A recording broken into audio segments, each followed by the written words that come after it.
Hi everyone, it's great to see you all today. Today, I'm going to tell you the story of Saka.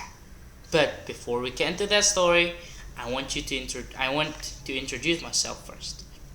My full name is Hafidz Hastu Sudanta. You can call me Hafidz or Fitz or something like that. I'm a third grader from a little, maybe not little, from a middle school named SMPN 21 Surabaya. Okay, enough for the introduction, let's get straight into the story. In a small village called Medan Kawit, there is one man named Saka with his two loyal bodyguards, Sembada and Dora. And one day, these three guys, Saka and with his two bodyguards, went to a place called Medan Kamulan. They find out that Medan Kamulan kings are so evil. He's so evil that he want to eat his own people. His own people every day. Could you imagine having a king that want to eat you? Yeah, it is so scary, and the people are scared as hell. The king named Prabu Dewata Cengkar has a bodyguard or a waiter named Jugul Muda. And Jugul Muda's job is to get him a person to eat, and he's doing it like every day. And the people are kind of run away and disappear, and then he ran out of people, and he are so desperate because he wants to save his own life by bringing his king a man to eat. Hearing about this, Saka wants to stop him. He wants to stop his evil king, and wants to stop him to not eating human ever again. On the way to Medan Kamulan, he arrived at a mountain called Kendeng, and he ordered one of his bodyguard named Sembada to stay at that mountain, and Saka gave him his weapon, and he said, "Don't ever hand this weapon to anyone else except for me and only me." And then Saka and Dora continues their journey. After arrive at the Kendeng, they continue and they arrive at a random location and order Dora to stay at that location because Saka wants to go in the Medan Kamulan alone by himself. Arriving at the Medan Kamulan, he saw Jugul Muda are so desperate, are so confused, who's next? Who's going to be the next food for the king? So he says, "Hey, are you searching for someone to be eaten by your king? Choose me instead. I'm willing myself to be eaten." Hearing this, Jugul Muda is confused. Why is someone willing himself to be eaten by someone else? But it's alright then, I'll bring him to the king. And then they arrived at the king's palace, the one and only Prabu Dewata Cengkar. And Saka says, "My lord, before you can eat me, I have one rule, and it is so important." And Prabu Dewata Cengkar is like, "Rule? Are you kidding me? You know who you're talking about, right? I am Prabu Dewata Cengkar. I am the most evil king in this universe. How dare you ask some rule?" But whatever, what's the rules? And Saka says, "I want you to give me a land the size of my scarf."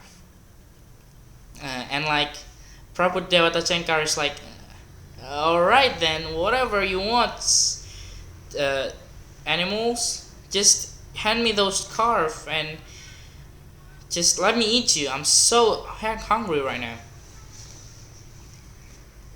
And then he handed his scarf to Prabhu Devata Shankar, and suddenly the scarf that he wore, the normal ordinary scarf, has turned into a big scarf. Like, I mean, big scarf, and it's covering the whole Medan Kamulan area. So it's like so big.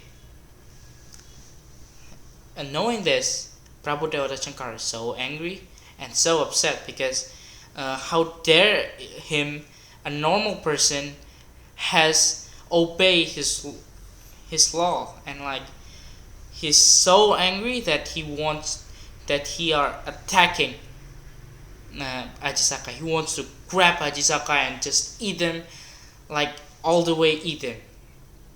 But Ajisaka is a normal person.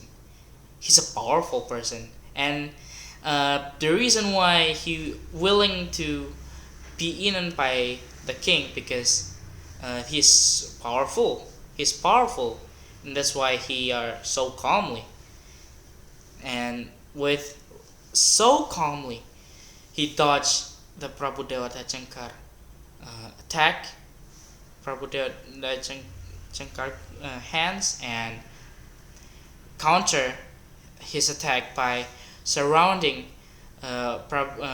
his body by his scarf. And I mean, it is so tight that you can't even move a finger. And then Ajisaka grabbed Prabhu Devata Shankar and throw it into Eastern Sea. And that's how Prabhu Devata Shankar died. After he died, all the civilians of Medan Kamulan are so happy and so like, is this real? Is our evil king has died?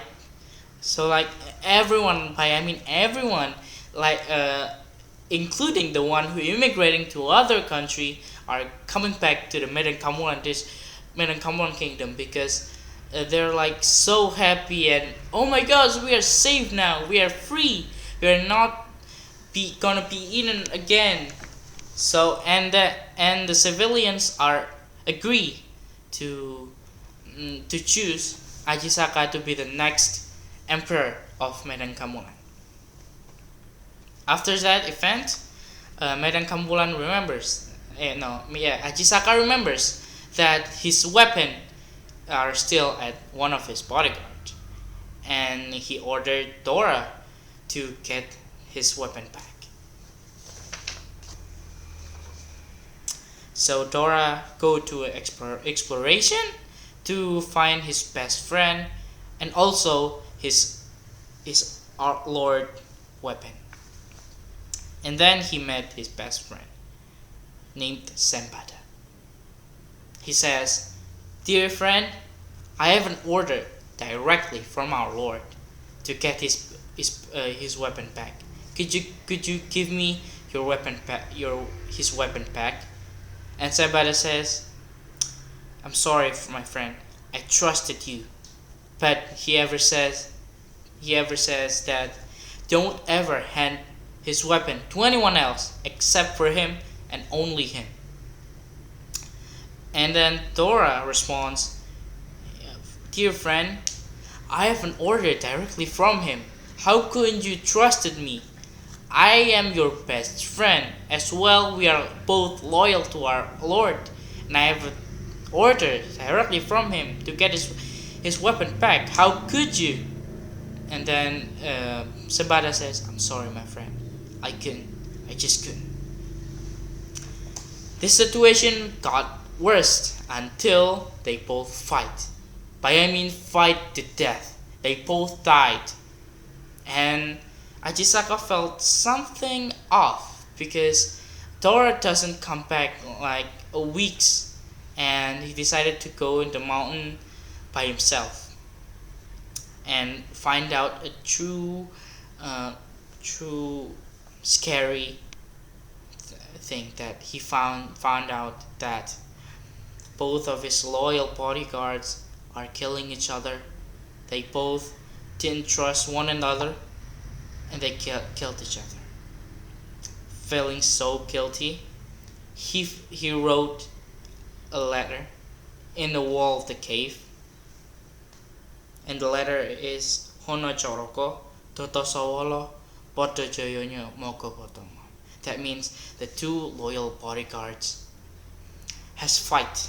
They both powerful, but they both died. And you guys probably know it because it's like the base of the traditional Japanese language. So that is like the history behind the Hono Choroko language. Okay, so that it is for me. I hope you guys enjoy this. My name is Hafidz. Thank you very much.